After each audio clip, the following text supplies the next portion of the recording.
Halo guys, balik mana ning channelku Mami Zaki. Dina iki aku masak ikan tongkol bumbu rujak.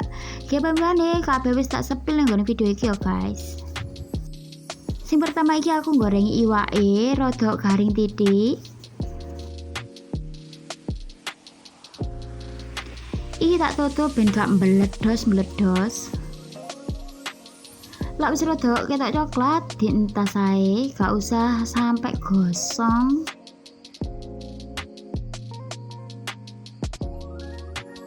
Lanjut iki aku nggawe bumbune, ana lombok abang, brambang bawang, asem mateng, mari ngono tak kei kemiri, aja lali ditetesi banyu kobokan. Iki dicuper kasar ben tambah enak. Bar ngono digongso nganti wangi.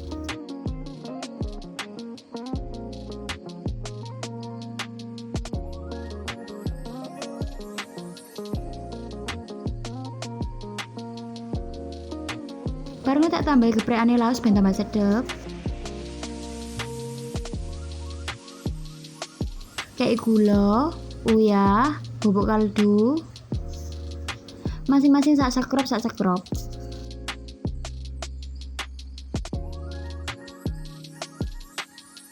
Baru ngono prima adonane dijegurno, diudek nganti rata.